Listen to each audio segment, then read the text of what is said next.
Durga tutorial के online classes में आपका स्वागत है। हम आपको आज पढ़ाने जा रहे हैं द्विघात समीकरण का 5वां पार्ट। इसके पहले 4 लेक्चर के माध्यम से हम आपको द्विघात समीकरण की परिभाषा, द्विघात समीकरण को पहचानना, द्विघात समीकरण के मूलों को ज्ञात करना, द्विघात समीकरण को विभिन्न विधियों से हल करना और मूलों में और गुणांकों में क्या संबंध होता है, इस तरह से बहुत सी बातें आपको द्विघात समीकरण का बता चुके हैं। आज हम आपको द्विघात समीकरण का जो व्यवहारिक उपयोग वाला प्रश्न है, व्यवहारिक समस्याओं के लिए पहले हम लोग द्विघात समीकरण तैयार करते हैं और उसके बाद हम उस समीकरण को हल करके उत्तर प्राप्त करते हैं। तो आइए आज का लेक्चर शुरू करते हैं। आप स्क्रीन के ऊपर देख रहे हैं कि 2 ऐसे क्रमागत विषम पूर्णांक ज्ञात कीजिए जिनके वर्गों का योग 290 है।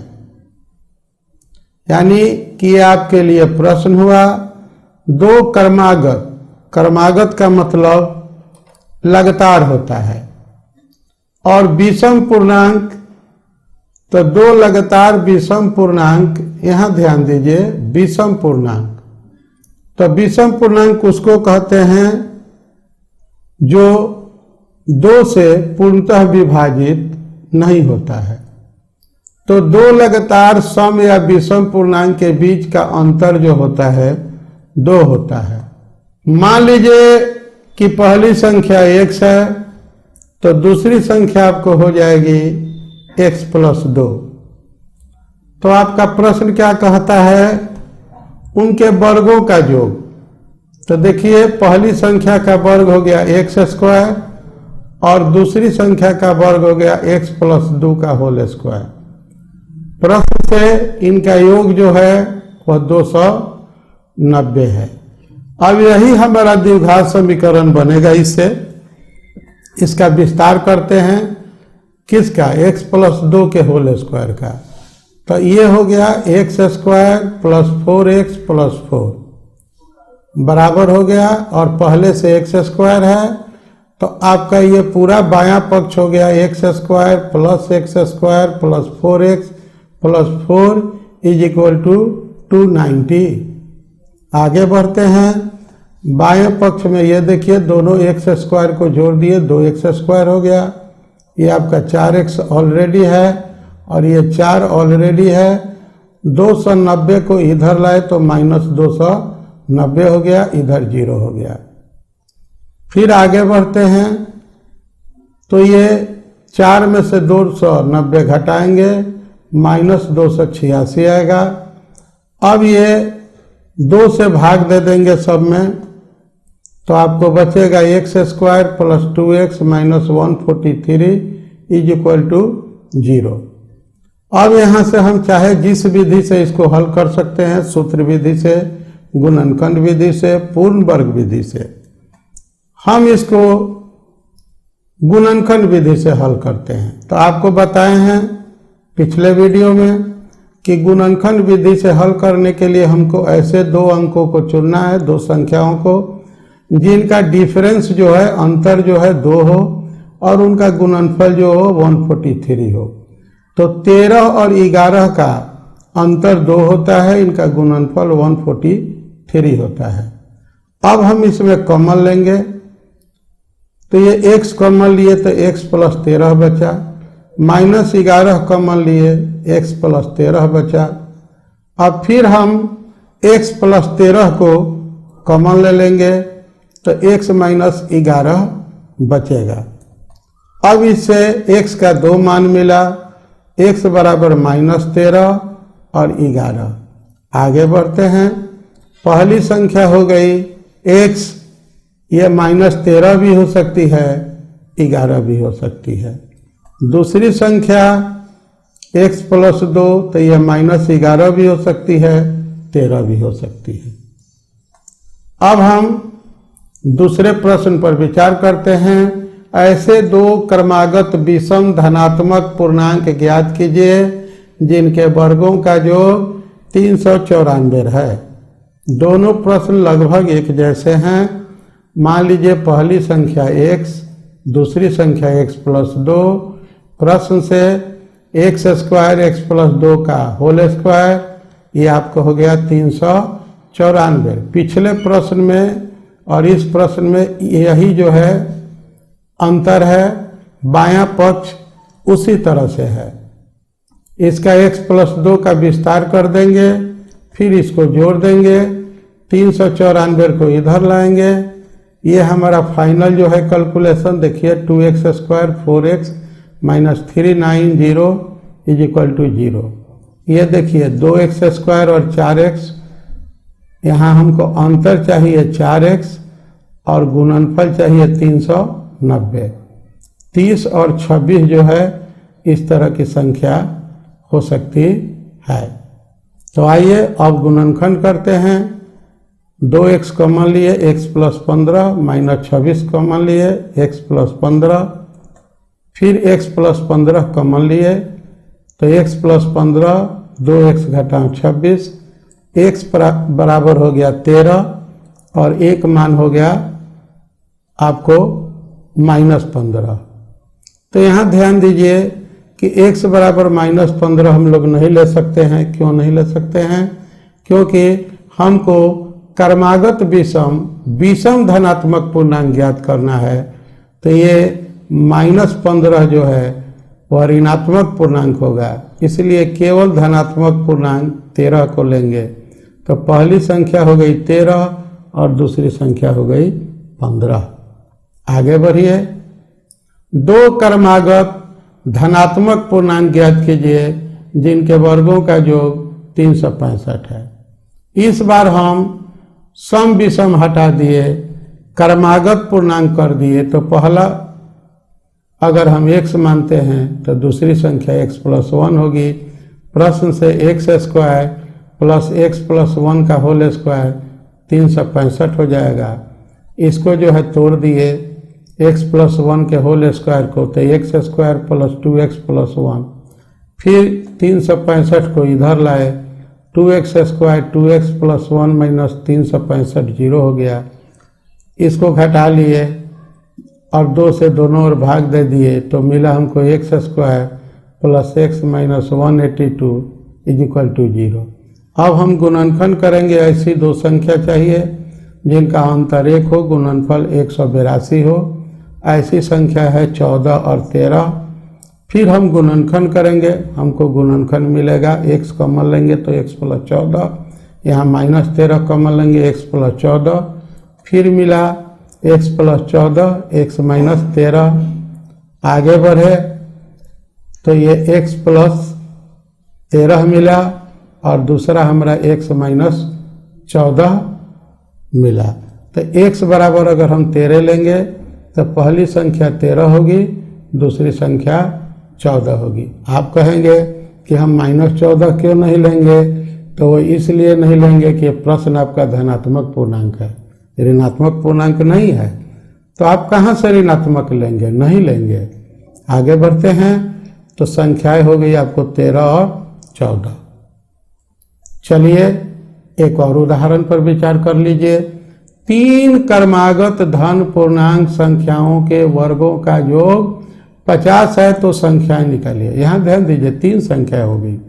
पहली संख्या x, दूसरी x प्लस 1, तीसरी x प्लस 2।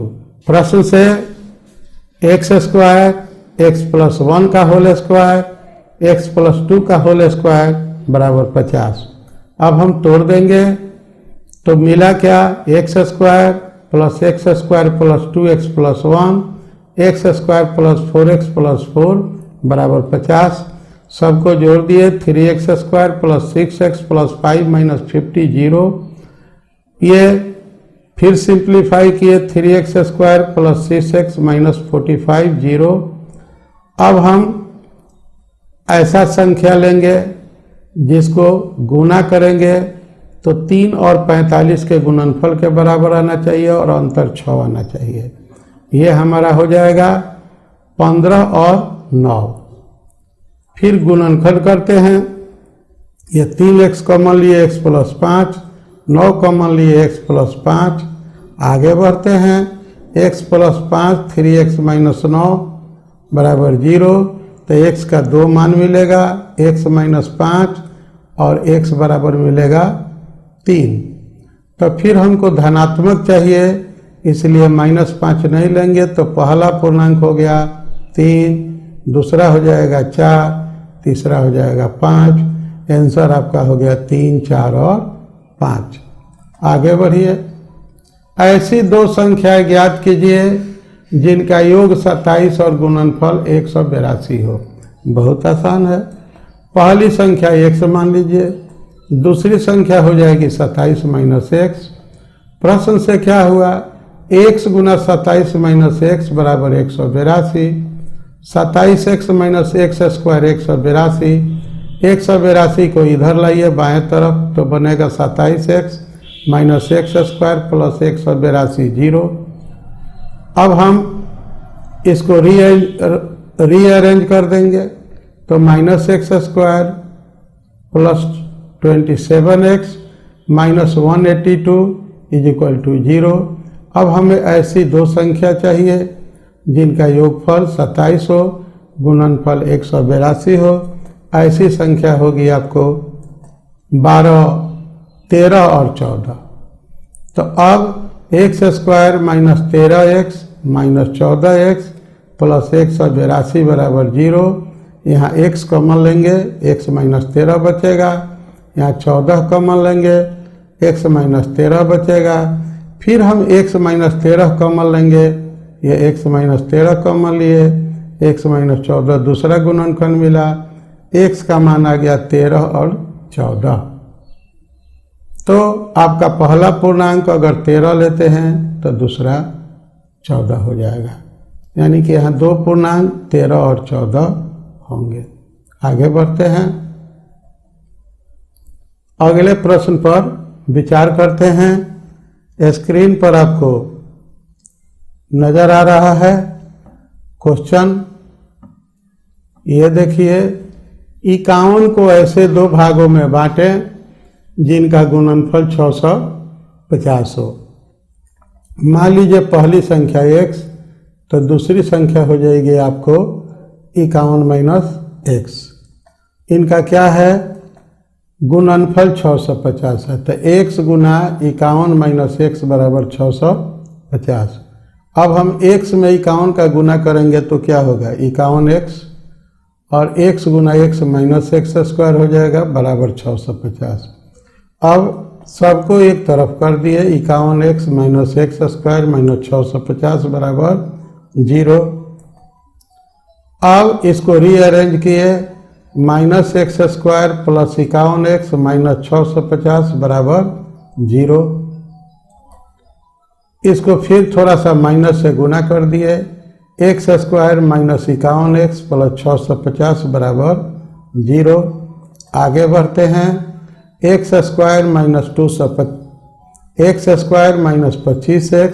माइनस 26x जो 650 बराबर 0। कॉमन लेंगे, x कॉमन लेंगे, x माइनस 25, यहाँ 26 कॉमन लेंगे, x माइनस 25। फिर x माइनस 25 को कॉमन लेंगे, x माइनस 25 गुना x माइनस 26 बराबर 0 मिला। x का मान हो जाएगा 25 और 26। तो ये 51 के दो भाग हो गए, 25 और 26। आगे बढ़ते हैं। 16 को ऐसे दो भागों में बांटे कि बड़े भाग के वर्ग का दुगुना छोटे भाग के वर्ग से 164 अधिक हो। मान लीजिए बड़ा भाग 1 है, तो छोटा भाग कितना हो जाएगा, 16 माइनस x। प्रश्न से 2x स्क्वायर यानी बड़े भाग के वर्ग का दूना, ध्यान दीजिए, बड़े भाग के वर्ग का दुगुना छोटे भाग के वर्ग से 164 अधिक है। तो ये बड़ा भाग का वर्ग का दुगना हो गया 2x², ये छोटा भाग का वर्ग हो गया 16 घटाओ x का वर्ग, और इसमें 164 अधिक है 164 जोड़ दिए। अब हम क्या करेंगे, इसका वर्ग करेंगे 256 माइनस 32x प्लस x², 164 आपका है वह रहेगा, इधर 2x² है रहेगा। अब हम इसको सिंप्लीफाई किए 2x² minus x², 32x minus 420 बराबर 0, बच क्या गया x² प्लस 32x माइनस 420 बराबर 0, x² जोड़ 42x माइनस 10 माइनस 420 बराबर 0, x कॉमन लिए x प्लस 42 माइनस 10 कॉमन लिए x प्लस 42 बराबर 0, ये आपका हो गया x प्लस 42 गुना x माइनस 10 बराबर 0। x का दो मान हुआ 10 और माइनस 42 नहीं हो सकता है लागू, इसलिए पहला भाग हो गया 10, दूसरा भाग हो गया 16। एक बात आपको याद दिला दें, हम यहाँ पर गुणनखंड की प्रक्रिया को सहूलियत से बताते जा रहे हैं, सिखा नहीं रहे हैं, इसलिए कि हम पहले के वीडियो में द्विघात समीकरण के हल वाला वीडियो आप देखेंगे तो उसमें आपको जो है हम विस्तार पूर्वक गुणनखंड विधि से कैसे द्विघात समीकरण को हल करते हैं सिखाए हैं। अगर आप इस वीडियो को पहली बार देख रहे हैं तो इस वीडियो के डिस्क्रिप्शन में हम उस वीडियो का जो है लिंक डाल देंगे, आप वहां उस वीडियो को देख लीजिएगा, फिर आपको समझने में सहूलियत होगी। आगे बढ़ते हैं। दो प्राकृत संख्याओं के वर्गों का अंतर 45 है। छोटी संख्या का वर्ग बड़ी संख्या की 4 गुनी है, संख्याएं ज्ञात कीजिए। मान लीजिए कि बड़ी संख्या x, छोटी संख्या y। प्रश्न से x² माइनस y² बराबर हो जाएगा 45, तो y² बराबर हो जाएगा आपको 4x। दूसरा शर्त दिया है कि छोटी संख्या का वर्ग बड़ी संख्या की 4 गुनी है, तो छोटी संख्या y है, ये छोटी संख्या y का वर्ग हो गया, ये बड़ी संख्या x का 4 गुनी। दो समीकरण मिला। समीकरण 1 में y² बराबर 4x रख दिए, ये देखिए यहाँ पर हम लोग 4x रखेंगे y के बदले में, मिलेगा क्या x² घटाओ 4x, और ये 45 इधर आएगा, माइनस 45 बराबर 0। आपका द्विघात समीकरण हो गया। अब इसका गुणनखंड किए, x² गुणनखंड के लिए दो भाग में तोड़े पहले, तो x² plus 5x minus 9x minus 45 बराबर 0। अब हम x कॉमन लिए तो x प्लस 5 माइनस 9 कॉमन लिए तो x प्लस 5 बराबर 0। x का दो मान मिल गया, x प्लस 5 और x माइनस 9 का जो गुणनखंड हुआ तो इससे x का मान मिला -5 और 9, -5 लागू नहीं होगा तो x बराबर 9 हो गया। तो y का मान हो जाएगा √4 गुना 9 यानी कि 36 का वर्गमूल 6। तो बड़ी संख्या 9 और छोटी संख्या हो गई 6। आगे बढ़ते हैं। 3 लगातार प्राकृत संख्याओं के वर्गों का योगफल 110 है, संख्याएं ज्ञात करें। तो मान लीजिए पहली संख्या x, दूसरी संख्या x प्लस 1, तीसरी संख्या x प्लस 2। प्रश्न से इन तीनों का जो है वर्ग का योगफल 110 है। अब हम इसको सिंप्लीफाई करेंगे, इसको जो है तोड़ दिए, इसको तोड़ दिए, तो ये मिला आपको x² प्लस 2x प्लस 1, ये मिला x² प्लस 4x प्लस 4। बाकी ये दो टर्म, ये यहाँ x² पहले रह गया, 110 उसी तरह से रह गया। अब सबको जोड़ देंगे, मिलेगा क्या 3x² plus 6x plus 5 minus 110 is equal to 0। फिर सिंप्लीफाई किए 3x² प्लस 6x माइनस 105 बराबर 0। अब हम इसका बीच वाले पद को तोड़ दिए और कॉमन लिए 3x कॉमन लिए x प्लस 7 माइनस 15 कॉमन लिए x plus 7 equal to 0। x plus 7 3x minus 15 final गुणनखंड मिला।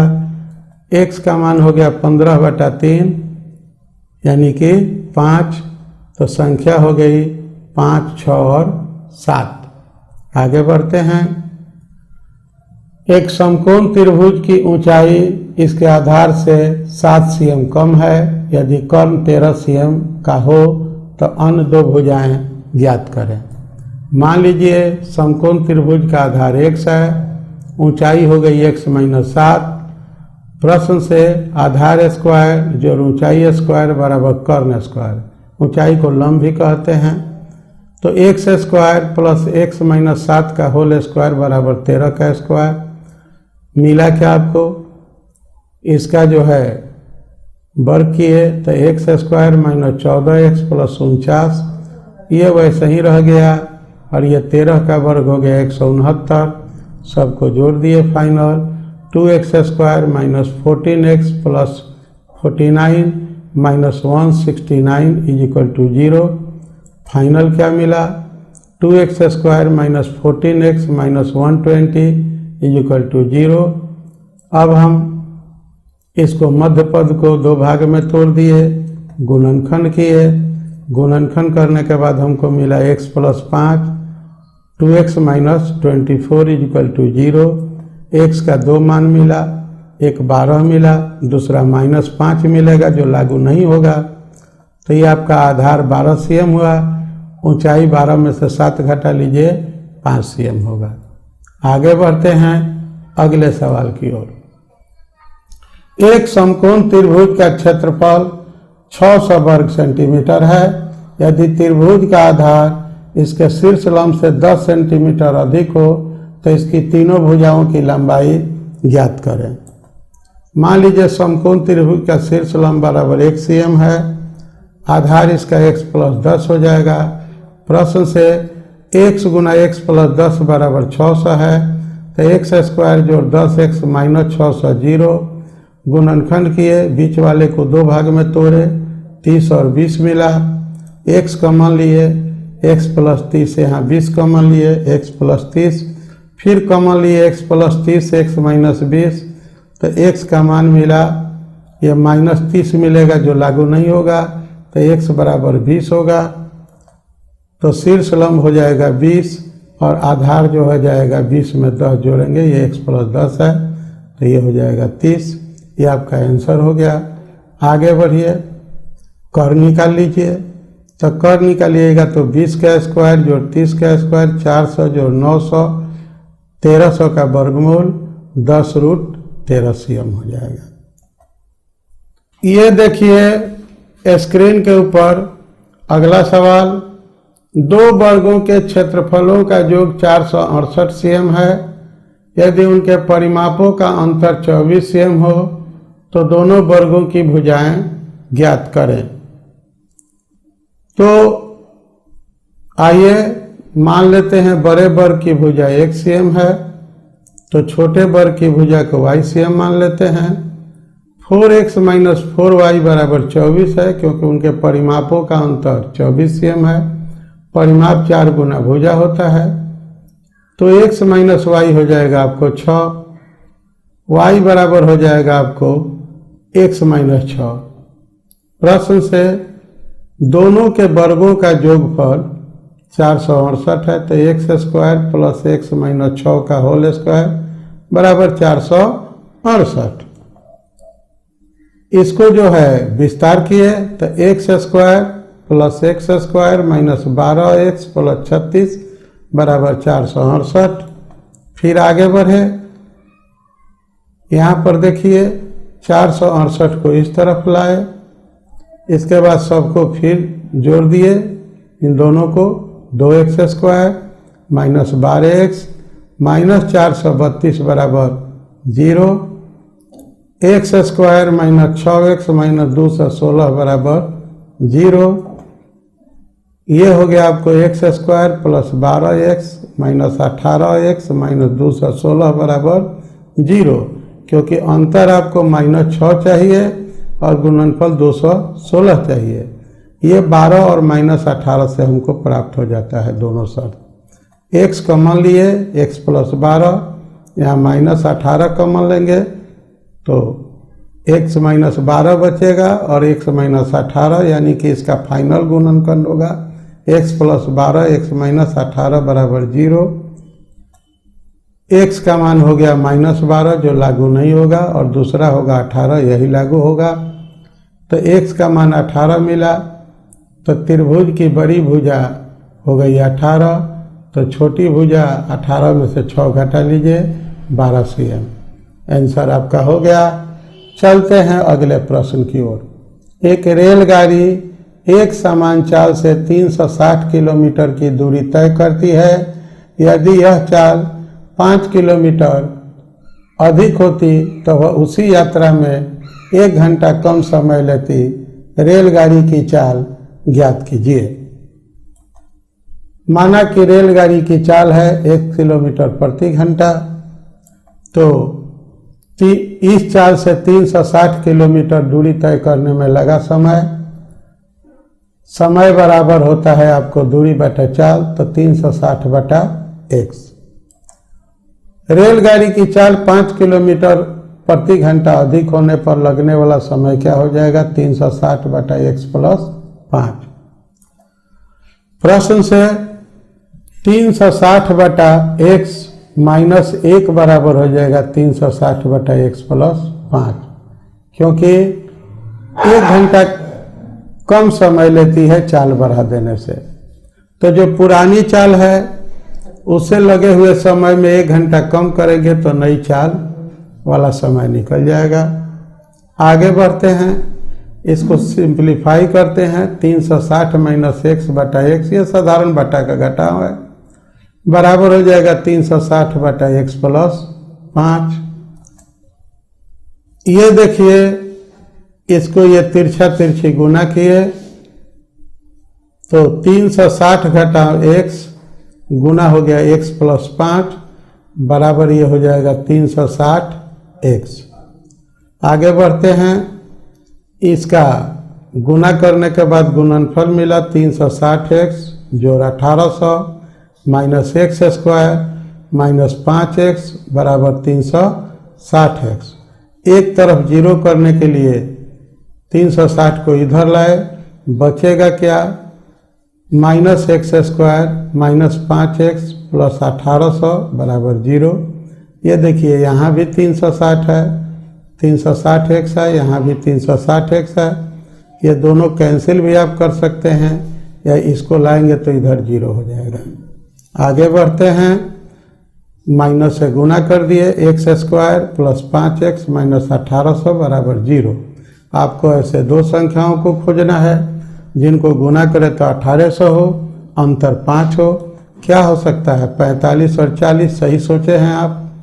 तो x square plus 45x minus 40x minus 1800 बराबर 0 कॉमन लेते हैं। x प्लस 45 हो गया, माइनस 40 कॉमन लिए, x प्लस 45 हो गया। फिर एक बार कॉमन ले लेते हैं, x प्लस 45 x माइनस 40 बराबर 0। x का 2 मान होगा, माइनस 45 जो लागू नहीं होगा, तो x बराबर 40। रेलगाड़ी की चाल बराबर 40 किलोमीटर प्रति घंटा। ये आपका आंसर प्राप्त हुआ। आगे बढ़ते हैं, आइए आज का अंतिम प्रश्न पर विचार करते हैं। एक मोटर बोट जिसकी स्थिर जल में चाल 18 किलोमीटर प्रति घंटा है, 24 किलोमीटर धारा के प्रतिकूल जाने में वही दूरी धारा के अनुकूल जाने की अपेक्षा 1 घंटा अधिक लेती है। धारा की चाल ज्ञात कीजिए। मान लीजिए कि धारा की चाल 1 किलोमीटर प्रति घंटा, तो धारा के अनुकूल मोटर बोट की चाल हो जाएगी 18 प्लस x किलोमीटर प्रति घंटा। प्रतिकूल चाल हो जाएगी 18-x किलोमीटर प्रति घंटा। प्रश्न से 24 किलोमीटर दूरी है तो 24 बटा, ये देखिए 24/18 प्लस x बराबर हो जाएगा 24/18 - x प्लस 1 के। आगे बढ़ते हैं, ये इस पार्ट को इधर लाए तो माइनस हो जाएगा। अब हम 24 कॉमन ले लिए तो 1/18 प्लस x माइनस 1/18 - x बराबर हो जाएगा 1। अब इसको हम साधारण, ये बटा का जोड़ है, यहाँ हो गया 18 plus x 18 minus x, 18 minus x हो गया माइनस 18 प्लस x हो गया, और ये बराबर आपको x हो जाएगा। अब देखिए ये आपको इसको सिंप्लीफाई करेंगे तो 18 कट जाएगा और ये आपको हो जाएगा -2x, और ये 24 पहले जैसा रहेगा। नीचे हो जाएगा 324 - x², तो ये हो गया 24 गुना -2x बटा 324 - x² बराबर 1।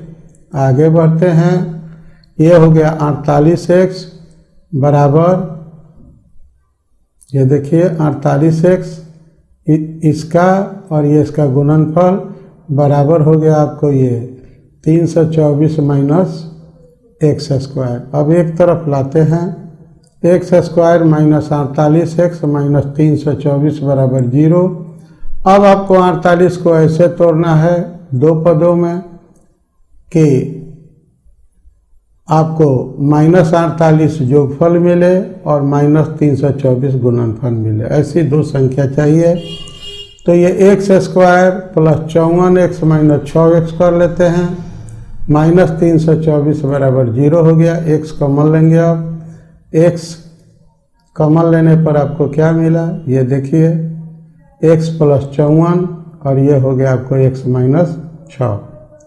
अब आपको हो गया x बराबर 6 और -54 तो अस्वीकृत हो जाएगा, तो धारा की चाल हो गया 6 किलोमीटर प्रति घंटा।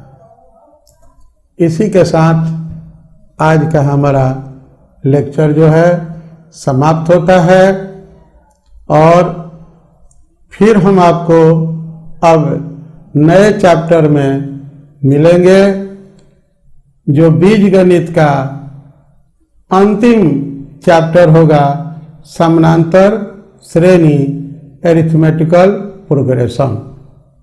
एक बात आपको बता दें कि हम आपके पूरे चैप्टर को अपने ढंग से सजाकर पढ़ाए हैं, लेकिन जब आप मेरे सारे वीडियो को देख लेंगे और इसमें दिए हुए एक्सरसाइज को बना लेंगे तो आपका कोई भी सवाल जो है वो NCERT के बुक का हो या किसी दूसरे राइटर के बुक का हो, वह नहीं छूटेगा। उसकी सारी विधियां और सारे महत्वपूर्ण प्रश्न यहाँ पर शामिल हैं।